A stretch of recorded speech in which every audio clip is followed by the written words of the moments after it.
जयाचे केलिया स्मरण, होय सकळ विद्यांचे अधिकरण. तेची वंदू श्री चरण, श्री गुरुचे. श्रुती स्मृती पुराणाम आलयं करुणालयं, नमामि भगवत्पादं शंकरं लोकशंकरं. शंकरं शंकराचार्यं केशवं वादरायणं, सूत्रभाष्यकृतो वन्दे भगवन्तो पुनः पुनः. सदाशिवसमारंभा शंकराचार्यमध्यमाम्, अस्मदाचार्यपर्यन्ता वन्दे गुरुपरम्परा. शुकासारिखे पूर्णवैराग्य जाचे, वसिष्ठा परिज्ञान योगेश्वराचे. कवी वाल्मिका सारिखा मान्य ऐसा, नमस्कार माझा सद्गुरु रामदासा. जय जय रघुवीर समर्थ. परमपूज्य प्रल्हाद महाराज, डॉक्टर काका व आदरणीय मंदाताईंना नमस्कार करते. जयश्रीताईंनाही नमस्कार करते. आत्माराम श्रवणासाठी जमलेल्या तुम्हा सर्व साधकांना वंदन करते. आज आत्माराम भाग 23, समास 4, साधन निरूपण. साधन निरूपण समासाचा अभ्यास करताना मागच्या निरूपणात विचार करताना आपण पाहिले की परमार्थाच्या वाटेवर साधकाने सतत साधना करीत राहावे. मन सतत श्रवण मनन निधिध्यासन या साधनेत गुंतलेले राहिल्याने दिवसेंदिवस चित्तवृत्ती अधिकाधिक शुद्ध व परिणामी सूक्ष्म होत जाते व वृत्ती आत्माकार होण्यास मदत होते. त्यानंतर श्रवण आणि मनन या ऐसे नाही साधन, म्हणून हे नित्य नूतन केले पाहिजे या अत्यंत महत्त्वाचा सविस्तर अभ्यास केला. अध्यात्मशास्त्रात सतत ऐकले पाहिजे, ऐकले त्याचे मनन केले पाहिजे, कारण श्रवण आणि मनन या इतके दुसरे श्रेष्ठ साधन नाही. परमार्थात प्रचंड ग्रंथसंपदा आहे, अनेक उपनिषदे आहे, पण सर्व उपनिषदांचे तत्व एकच असले तरी त्यांची भाषा, शैली, रचना आणि संदर्भ वेगळे वेगळे असल्याने तत्वाची अधिकाधिक उकल होते. म्हणून नित्य नूतन म्हणजे रोज कुठला ना कुठला ग्रंथ व नवीन नवीन ग्रंथ सतत अभ्यासावे. हे ग्रंथ केवळ वाचायचे नाही, तर त्या ग्रंथात सांगितलेल्या प्रक्रिया स्वतः करून ती स्थिती प्राप्त करून घेतली पाहिजे. ग्रंथामध्ये सांगितलेल्या प्रक्रियांचा परिणाम निश्चितपणे अनुभवास येतात. ग्रंथात सांगितलेल्या विचारांचे सतत श्रवण मनन चिंतन केल्याने त्याप्रमाणे वृत्ती बनते. म्हणून ज्यात भक्ती ज्ञान वैराग्य सांगितलेले आहे अशाच सार ग्रंथाचेच वाचन करावे. पुढे समर्थ 7व्या ओवीत आपल्याला सांगतात, श्रीराम समर्थ श्रीराम, जे ग्रंथी जो विचार, वृत्ती होय तदाकार, म्हणोनी निरूपण सार, भक्ती ज्ञान वैराग्य श्रीराम. की आपण जो ग्रंथ वाचण्यासाठी अभ्यासासाठी घेतो त्या ग्रंथाशी आपले अंतःकरण तदाकार होत असते. म्हणून अशाच ग्रंथांचे वाचन करावे की ज्यात भक्ती ज्ञान वैराग्य सांगितलेले आहे. कारण सातत्याने ग्रंथ वाचन केले की तो ग्रंथ आपल्याला आवडायला लागतो. म्हणून ज्यात भक्ती ज्ञान वैराग्य नाही असे ग्रंथ अजिबात अभ्यासू नये, वाचू नये.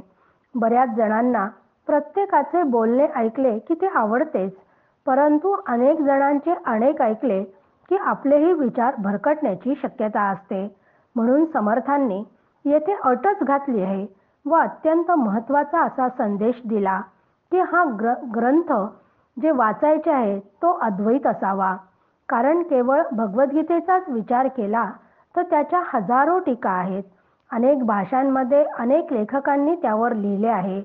म्हणून नेमके कोणाचे वाचन करावे हे साधकाच्या लक्षात येत नाही.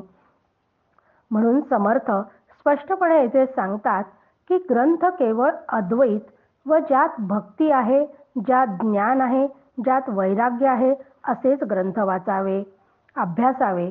इतर ग्रंथांकडे ढुंकून सुद्धा पाहू नये. म्हणून साधकाने खूप सतत वाचनच फक्त करत राहावे असे नाही, तर जे वाचन केले त्यावर मनन करावं. म्हणून एखादा किंवा दुसराच ग्रंथ घेऊन सातत्याने तोच वाचावा, त्यावर खोल विचार करावे, चिंतन मनन करावे. एवढेच साधकासाठी आवश्यक आहे. पण होते काय की दररोज नित्यनियमाने ग्रंथ वाचन संतांनी श्रीगुरूंनी सांगितले म्हणून आपण करतोही. सकाळी दासबोध वाचतो, दुपारी भगवद्गीता वाचतो, असे संध्याकाळपर्यंत आपले काही ना काही सतत सुरू असते. आणि 7 वाजल्यानंतर मात्र 7 ते 10 एका पाठोपाठ सगळ्या सिरियल पाहणेही आपले सुरू असते, टीव्ही पाहणे सुरू असते.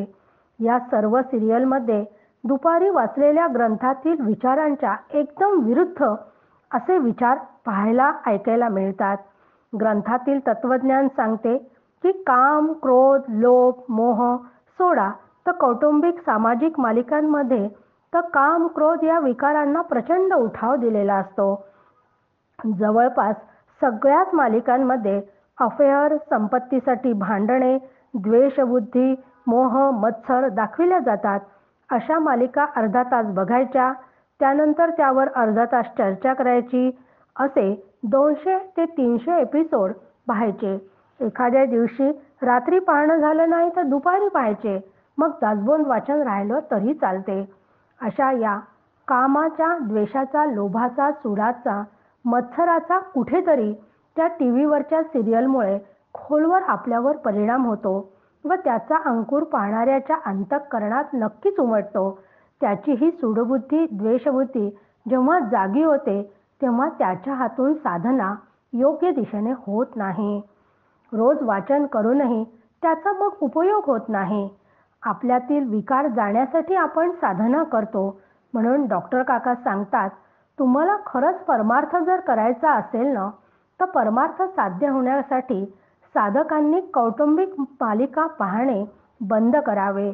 एवढेच नाही तर अगदी 1-2 मिनिटासाठीच्या ज्या ॲडव्हर्टाईज दाखवतात ना, त्यामुळे सुद्धा आपले मन विचलित होते की त्या ॲडव्हर्टाईजमध्ये एखादी पेंटची किंवा सिमेंटची ॲडव्हर्टाईज असेल ना, तर सुंदर बंगला दाखवतात, त्यामध्ये सुंदर फर्निचर दाखवतात. ते जेव्हा सुंदर डोळ्यांना दिसते ना, तर कुठेतरी आपल्या घरातलं आपल्याला आवडत नाही असं व्हायला लागते की अरे आपल्यालाही असं पाहिजे.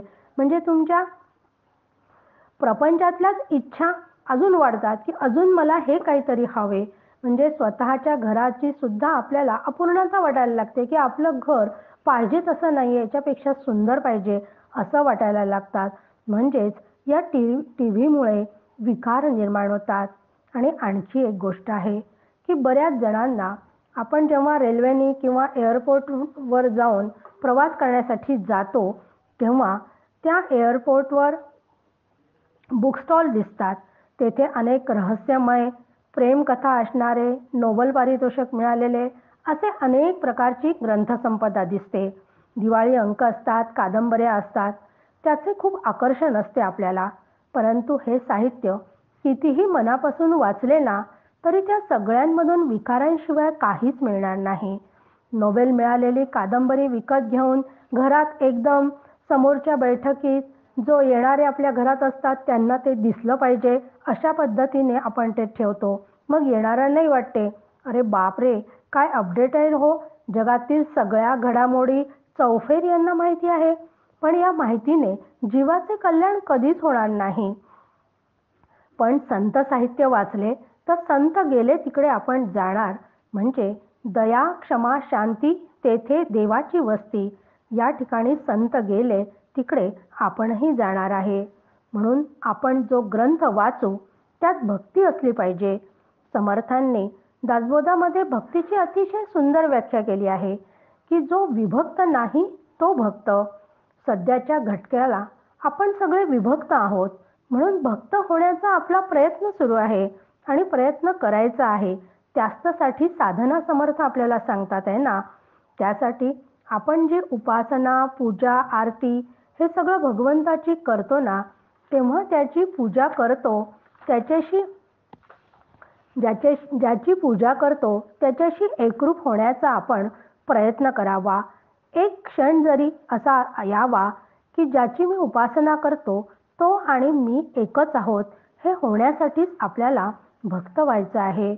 म्हणून आपली भक्ती कशा प्रकारे विकसित होईल याचा विचार करावा आणि दिवसेंदिवस ही भक्ती आपली विकसित झाली पाहिजे. म्हणून मी जो ग्रंथ वाचते त्यात भक्ती असली पाहिजे. त्या ग्रंथात ज्ञान असलं पाहिजे. कुठलं ज्ञान असलं पाहिजे?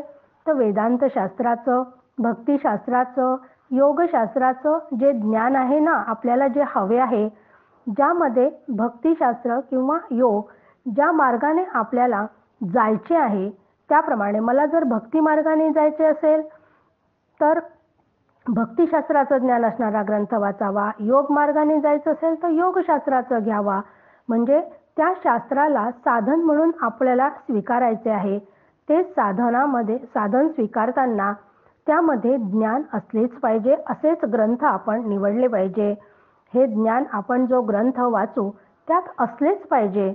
भक्ती आणि ज्ञानाबरोबरच वैराग्यही या ग्रंथात असलं पाहिजे. वैराग्य अंगी असेल तर मनुष्य निर्भय होतो. पण कुठल्याही वस्तू अथवा व्यक्तीमध्ये आसक्ती असते आणि आसक्ती असेल तर काय होईल, कसं होईल, असाच एक जप आपला सतत सुरू असतं. म्हणजे मनामध्ये सतत भय असतं. एखाद्या वस्तूवर आसक्ती, प्रेम असेल ना, त्या वस्तूला आपण अत्यंत जपतो. त्याचे काही नुकसान होणार नाही, ती फुटणार नाही, तुटणार नाही याची काळजी घेतो. याचे सतत भय असते की ही वस्तू चांगली राहिली पाहिजे. आपल्या मनात त्याबद्दल सारखं चिंता असते. पण आसक्तीच जर नसेल, तिथे का चिंता वाटते? कारण तिथे आपलं प्रेम आहे, आसक्ती आहे. पण आसक्तीच जर नसेल तर भयच राहत नाही. मनुष्य निर्भय होतो. वैराग्य अंगी बाळगायचे असेल तर प्रथम अनासक्त व्हावे लागते. अनासक्त विरक्ताला कशाचीच भय चिंता वाटत नाही. तो निर्भय असतो. म्हणून समर्थ आपल्याला सांगतात की ज्या ग्रंथात भक्ती, ज्ञान, वैराग्याचा विचार आहे अशाच ग्रंथांचा अभ्यास करावा, निरूपण करावे. तो शिष्य म्हणे स्वामी सर्वज्ञा, सत्य करावी प्रतिज्ञा, नाशिवंत घेऊनी साधना, वर पडे न करावे श्रीराम. की आता सतत 7 ओव्यांपर्यंत समर्थांनी अनेक प्रकारच्या साधनाच आपल्याला सांगितल्या आहेत. की श्रवण, मनन, निधिध्यासन करायचे, ग्रंथ वाचन करून प्रत्यक्ष तसा अनुभव घ्यायचा आणि असा अनुभव साधकाला यायलाच हवा. अध्यात्म ग्रंथ वाचताना ते अद्वैत ग्रंथ असावे, त्यात भक्तिज्ञान वैराग्य असावे. अशा ग्रंथांचे वाचन करून संत सज्जनांशी अध्यात्म चर्चा करावी. अशा सगळ्या प्रकारच्या साधना सांगतात. त्यामुळे शिष्य अजूनच गोंधळून गेला. कारण शिष्य फार सावध आहे बरं. त्याला वाटते की अरे, मला तर मी त्यांनी सांगितलेले साधन तर केलेच आहे, तरीही पुन्हा आपल्याला श्रीगुरु वेगळं साधन सांगतात आहे. म्हणून तो शिष्य गोंधळून गेला. आणि शिष्य स्वामींना म्हणाला की तो शिष्य म्हणे स्वामी सर्वज्ञा, सत्य करावी प्रतिज्ञा, नाशिवंत घेऊनी साधना, वरपडे न करावे श्रीराम. की आता येथे श्रीगुरु आणि शिष्य यांचा खटकेबाज संवाद सुरू होणार आहे. हा खटकेबाज जरी संवाद असला ना, तरी तो अतिशय गोड आहे. या संवादातूनही समर्थांची सुंदर लेखनाची पुन्हा आपल्याला प्रचिती येते. येथे शिष्य अतिशय बुद्धिवान, चाणाक्ष, सावध आहे. श्रीगुरूंनी पहिल्या समासात शिष्याला म्हटले होते की पहिला समास आपण जेव्हा अभ्यासला तो त्याग निरूपण होता. शिष्य फार हुशार आहे, त्यामुळे आधी काय अभ्यासले आहे त्याच्या बरोबर लक्षात राहिले आहे. त्याग निरूपण या आत्मारामाच्या पहिल्या समासात श्रीगुरूंनी शिष्याला म्हटले होते की नाशिवंत तितुके जेसी, तरी पद प्राप्त निश्चयसी, त्यामध्ये लालूच करीशी तरी स्वहित न घडे श्रीराम.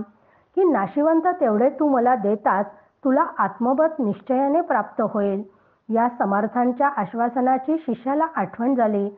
मग श्रीगुरूंच्या म्हणण्याप्रमाणे शिष्याने त्याच्या कल्पकतेनुसार जेवढे म्हणून काही नाशिवंत आहे ते त्याने तात्काळ दिले पण होते. आपण हे सगळा अभ्यास पहिल्या ओवीत केला होता. त्यांनी नाशिवंत दिले होते.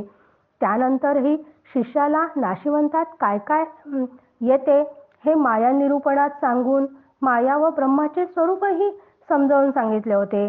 देह, शब्द, इंद्रिये, मी व माझे, वेदश्रुती या सगळ्या गोष्टी नाशिवंत आहेत आणि त्या सगळ्या नाशिवंत गोष्टी शिष्यांनी अर्पणही केल्या, त्याचा त्याग केला आहे. मग माझ्याकडून नाशिवंताचा त्याग आपण घडविला असं शिष्य म्हणतो. आपण तर श्रेष्ठ व सर्वज्ञ आहात. त्याग करण्याचे साधन तर मी केले. आता यानंतर त्यागापेक्षाही दुसऱ्या कोणत्याही साधनाला अधिक मूल्य आपण देऊ नये असे शिष्य म्हणाला. हे शिष्याचे म्हणणे ऐकल्यावर गुरुही काही कमी नाहीत. श्री गुरूंच्या लगेच लक्षात येते की मिथ्या नाशिवंताची परिसीमा शिष्याने अजूनही जाणलेली नाही. हे लक्षात घेऊन समर्थ शिष्याला पुढच्या ओवीत म्हणतात, अरे शिष्या चित्त द्यावे, नाशिवंत तुवा ओळखावे, साधन न लागे करावे, प्रतिज्ञाच आहे श्रीराम. की अरे शिष्या, मी काय सांगतो ते तू नीट चित्त देऊन म्हणजे लक्ष देऊन ऐक. नाशिवंत काय आहे हे तू जर ओळखले व ते मला देऊन टाकले तर तुला साधन करावे लागणारच नाही अशी माझी प्रतिज्ञा अजूनही आहेच. तू जर मला सर्व नाशिवंत गोष्टी अर्पण केल्या तर तुला आत्मबोध निश्चित प्राप्त होणार आहे. अजूनही तेच माझे म्हणणे आहे. पण अजूनही शिष्याच्या लक्षात येत नाही की त्याने स्वतःकडे काय ठेवून घेतले आहे, की त्याने कुठला नाशिवंत अजून ओळखलेला नाही की ते शिष्याकडे अजून त्यांनी राखून ठेवले आहे. ज्ञानेश्वर महाराज ज्ञानेश्वरीमध्ये म्हणतात, येथे अविद्या नाश हे स्थळ, मोक्षोपादान हे फळ, इही दोहीच केवळ साधन ज्ञान श्रीराम. की अभ्यास साधकांनी अभ्यास कशासाठी करावयाचा, तर ज्ञानेश्वर महाराजांनी प्रतिज्ञाच आहे की अविद्या नाश करण्यासाठीच केवळ भगवद्गीता ज्ञानेश्वरी सारख्या ग्रंथांचा अभ्यास करायचा असतो. त्या अविद्येचा नाश झाला की मोक्ष हे त्याचे फळ आहेच. म्हणून अविद्येचा नाश होईपर्यंत साधकाला साधना करावीच लागते. साधना अविद्या नाशासाठी असून तिचे फळ जे ज्ञान ते होताच खरा अविद्यानाश होऊन साधना संपते. येथे शिष्याने प्रश्न विचारला की नाशिवंत सगळे तुम्हाला दिले पण अजूनही त्या शिष्याची अविद्या अज्ञान पूर्णपणे गेलेले नाही. कोणती अविद्या अज्ञान शिष्याचे गेले नाही, तर नाशिवंत तुवा द्यावे हे म्हटल्यावर त्याने अजूनही त्या मायेमधल्या काही गोष्टी सहजरित्या देऊनही टाकलेल्या आहेत. कारण नाशिवंत हा मायेचा प्रांत आहे. पण त्याने मायेमधल्या ज्या गोष्टी आहे, घर आहे, दान आहे, या सगळ्या गोष्टी त्या गुरूंना दिल्या होत्या. पण श्रीगुरूंनी दान मागितले म्हणजे श्रीगुरूंना काही हवे असते असा मात्र गैरसमज करून घेऊ नये. कारण श्रीगुरू शिष्याला कधीच काही मागत नसतात. समर्थांनी तर दासबोधात सांगून ठेवले, आमची प्रतिज्ञाच ऐसी काही न मागावे शिष्याचे. मग जे गुरु शिष्याला काही मागत असतील तर ते खरे श्रीगुरूच नाही. श्रीगुरू जेव्हा इथे म्हणजे समर्थ जेव्हा शिष्याला म्हणतात की नाशिवंत तेवढे तू मला दे, म्हणजे प्रत्यक्षात दान देताना घर दार संपत्ती काहीच द्यायची नाही, तर त्यावरील केवळ ममत्व आसक्ती काढून टाकायची. त्यातील माझेपण काढले की त्याची बाधा होत नाही हे इथे अपेक्षित आहे. नाशिवंतामध्ये ज्या ज्या गोष्टी आहेत ना, माझा परिवार आहे, माझी भक्ती, माझी पूजा, माझे धन, माझे घर, माझे लॉकर, माझे यश कीर्ती, या सगळ्या गोष्टींचा नाशिवंतामध्ये समावेश होतो. त्या सगळ्या गोष्टींचा शिष्याने त्याग केला आहे. एवढ्या सगळ्या गोष्टींचा त्याग केला, पण अजूनही त्याची व्याप्ती शिष्याच्या लक्षात आली नाही. का लक्षात आली नाही हो? तर त्याची अविद्या आणि अज्ञान अजूनही गेलेले नाही. म्हणून श्रीगुरु त्याला म्हणतात की माझी प्रतिज्ञा सत्यच आहे. तू नाशिवंत तितुके मला देऊन टाक, मग तुला पद प्राप्त होईल. पण त्यासाठी एकच अट आहे की नाशिवंत ते मला तू देऊन टाक. म्हणजे अजूनही इतकं समर्थ सांगतात आहे, तरी शिष्याला लक्षात येत नाही की आपण समर्थांना काय दिले नाही. म्हणून आता पुढे श्रीगुरु शिष्याला आता सांगणार आहे की तो काय नाशिवंतामधलं मला द्यायचा विसरला आहे. हा अत्यंत सूक्ष्म विचार, सूक्ष्म नाशिवंताचे वर्म आता समर्थ पुढच्या ओव्यांमध्ये सांगणार आहे. आता आपण 10, 11, 12 तिन्ही ओव्या आधी वाचून घेऊया आणि मग त्यावर विवरण पाहू. प्रतिज्ञा करावी प्रमाण, ऐसे बोलतो हा कोण. नाशिवंत केले मदार्पण, त्यामध्ये तोही आला श्रीराम. तू म्हणसी जे दिधले, तरी देयास कोण उरले. जे उरले ते झुरले, मजकडे श्रीराम. तू नाशिवंतामध्ये आलासी, आपणास कारे चोरीसी. नाशिवंत देता चकचकीसी, फटरे पडत मूर्खा श्रीराम. की श्रीगुरूंना शिष्य म्हणतो की तुम्ही मला बोलण्यामध्ये अजिबात गुंतवू नका, तर प्रतिज्ञा करावी प्रमाण, की आता आपली प्रतिज्ञा आपण आता पूर्ण करा, असे शिष्य श्रीगुरूंना सांगतो. तेव्हा श्रीगुरू म्हणतात प्रतिज्ञा करावी प्रमाण, ऐसे बोलतो हा कोण. नाशिवंत केले मदार्पण, त्यामध्ये तोही आला. तू मला म्हणतोस ना की आपली प्रतिज्ञा प्रमाण सत्य पूर्ण कर, असे म्हणणारा हा कोण आहे. मग तू म्हणतोस की नाशिवंत तेवढे तुला मी अर्पण केले, तर त्यात तुझ्या बोलण्याचाही समावेश होतो. पण याची मात्र त्या शिष्याला आठवण नाही की बोलणाराही नाशिवंतामध्येच येतो. नाशिवंत केले मदार्पण, त्यामध्ये तोही आला. तोही म्हणजे ज्याने मला सांगितले की तुमची प्रतिज्ञा सत्य करा, तो जीव ही त्यात आला. जीवाने जे माझं होतं ते सगळं दिलं, पण जो जीव अहंभाव अहंकार मी अजूनही दिला नाही. फार महत्त्वाचा भाग आहे. जेव्हा या शिष्याने प्रतिज्ञा पूर्ण करावी असे गुरूंना म्हटले, तेव्हा त्या शिष्याचा जीवभाव अजूनही गेलेला नाही. म्हणून समर्थ म्हणतात तू म्हणसी जे दिधले, तरी देयास कोण उरले. समर्थ म्हणतात की आतापर्यंत तू मला बऱ्याच गोष्टी देऊन टाकल्या, अर्पण केले आहेत, तरी देयास कोण उरले असे तुला वाटते ना.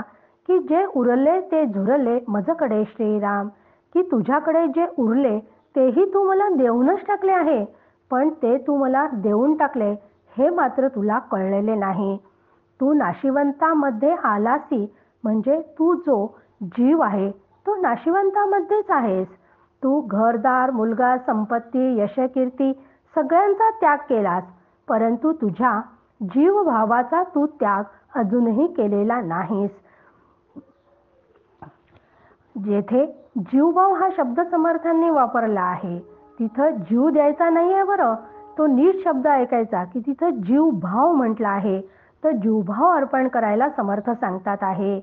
देह सापेक्ष जो जीव आहे तो आपल्या गुरूंनी जीव आहे तो आपल्या गुरूंना विनंती करतो आहे तो की जीवात्मा देखील नाशिवंतामध्ये आहे. का नाशिवंत आहे? तर जीवालाही उत्पत्ती स्थिती लय आहे. त्याचा जन्म झाला, तो काही काळ टिकतो व नंतर नष्ट होतो. त्या जीवाला मात्र तू मला अर्पण केले नाही. आपणास कारे चोरीसी, तू मला सगळे अर्पण केले, पण स्वला मात्र स्वतःजवळ का ठेवून घेतलेस. मी तुला आधीही सांगितले होते की त्यामध्ये लालूच करीसी, तरी स्वहित न घडे, असे पहिल्याच त्यागनिरूपणातही सांगितले होते. त्यामध्ये म्हणजे इथे नाशिवंतामध्ये तू लालूच करीसी असं समर्थांना म्हणायचं आहे. येथे शिष्याने स्व का राखून ठेवले म्हणून समर्थ अत्यंत परखड शब्दात शिष्याची कानउघडणी करतात. परखड शब्दात त्याला पडत मूर्ख म्हणतात. कारण जे नाशवंत आहे ते देण्यासही शिष्याचा जीव खालीवर होतो आहे.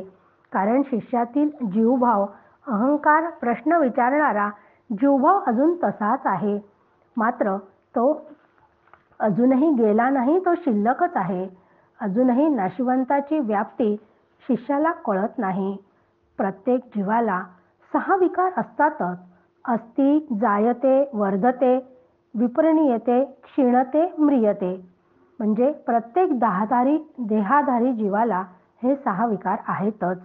प्रत्येक व्यक्ती जन्माला येणार आहे, वाढणार आहे, बदलणार आहे, वृद्ध म्हणजे क्षीण होणार आहे व शेवटी जाणार आहे, म्हणजे त्याला मृत्यू येणार आहे.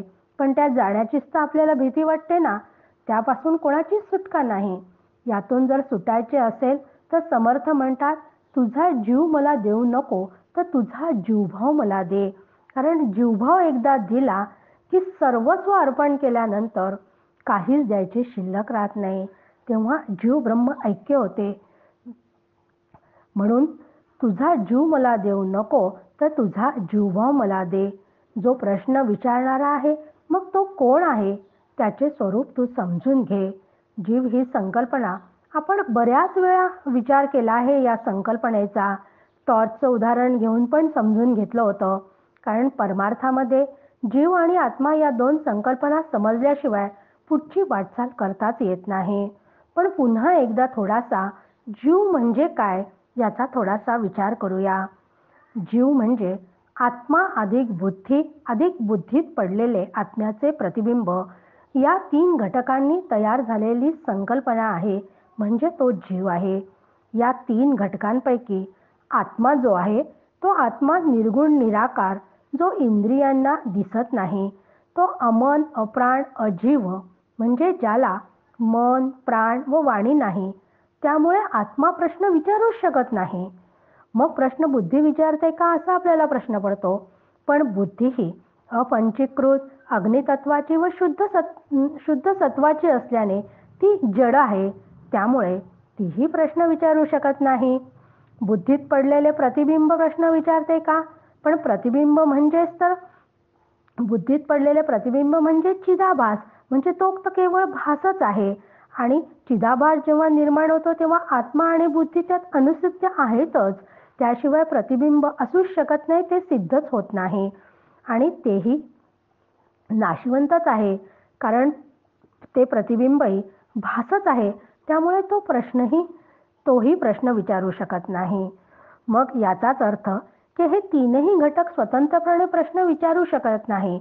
परंतु या 3 घटकांची जेव्हा युती असते तेव्हा जीव ही संकल्पना निर्माण होते. जीवच प्रश्न विचारू शकतो. परमार्थशास्त्र सांगते, जो जन्माला येतो तो जीव सतत क्रिया करत असतो. तो वाढत असतो, तो प्रश्न विचारतो, त्याचे सतत चिंतन करत असतो, साधना करत असतो. या सगळ्या क्रिया जो करतो ना, तो जीव करत असतो. म्हणून जीवाच्या 3 घटकातील बुद्धी ही नाशिवंत आहे. ती शिष्याने समर्थांना देऊन टाकली आहे आधीच. चिदाभास भासत असल्याने तोही नाशिवंत आहे व शिष्याने समर्थांना तो दिला आहे. आत्मा मात्र नित्य आहे, तो नाशिवंत नाही. मग नाशिवंत देण्याच्या निमित्ताने आता इथे युती मोडली, आणि युती मोडली तर काय परिणाम असतात याची आपल्याला चांगली कल्पना आहे. त्यामुळे युती मोडली की प्रश्न विचारणाराच उरला नाही. पण अजूनही शिष्य प्रश्न विचारतो. त्या अर्थी त्याने जीवभाव हे सूक्ष्मातील सूक्ष्म तत्व चोरून स्वतःपाशी ठेवून घेतले आहे. म्हणजे त्याचे देहतादात्म्य अजूनही शिल्लक आहे. आणि जोपर्यंत देहतादात्म्य शिल्लक आहे तोपर्यंत शिष्याने जीवभाव दिलेला नाही, हे लक्षात घ्यायचे. जोपर्यंत जीवभाव शिष्य सोडत नाही तोपर्यंत शिष्याच्या मनात प्रश्न आल्याशिवाय राहत नाही. परमार्थात जेव्हा शिष्याच्या मनातील सर्व शंका संशय नष्ट होतात तेव्हाच गुरुशिष्यांचं खरं नातं निर्माण होतं. आपला जीवभाव गेला की नाही, मग कसं तपासायचं हो, की जोपर्यंत कर्तृत्व भोक्तृत्व भ्रांती आहे तोपर्यंत जीवभाव गेलेला नाही. जीवदशेचं लक्षण काय आहे, तर मी करता आहे, मी होतो म्हणून झालो, मी नसेन तर होणारच नाही, मी गेले तर माझ्या मागे कसं होईल, असे जे सगळे विचार आपल्या मनात येतात ना, त्याचाच अर्थ जीवभाव अजूनही शिल्लक आहे. जोपर्यंत मी देह, शरीर आहे. मी जन्माला आली आहे, मी जिवंत आहे, मी मरणार आहे, असं वाटते तोपर्यंत जीवभाव तसाच आहे. मी जिवंत आहे हे अगदी बरोबर आहे, परंतु आत्मरूप मी असणं कधीच शक्य नाही. जिवंत असणं हे शरीराच्या अपेक्षेने आहे. जीव या शरीरात जीवन जगतो. जगणे हे देहसापेक्ष आहे. आत्म्याला देह नाही. आत्मा कधी येत नाही म्हणून जातही नाही. त्यामुळे जिवंतपणा व मरण या दोन्ही गोष्टी आत्म्याला नाहीत आणि असा हा आत्मा माझं खरं स्वरूप आहे. हे एकदा लक्षात आलं ना, की मी जन्माला आले नाही, मी जिवंत नाही, मी मरणार नाही, असा एकदा आतमध्ये पक्का निर्णय केला ना, की मग मी जिंकले. म्हणून आत्मा प्रश्न विचारणे शक्य नाही. कारण त्याला मन, प्राण, वाणी नाही. वाणी प्रश्न विचारू शकत नाही, ती जड आहे. म्हणून प्रश्न विचारणारा जीवभाव शिष्याने श्रीगुरूंना द्यायचा आहे. मगच त्याला आत्मपदाची प्राप्ती होईल. शिष्य यावर विचार करून काय म्हणतो हे मात्र आपण पुढच्या निरूपणामध्ये पाहणार आहोत. जय जय रघुवीर समर्थ.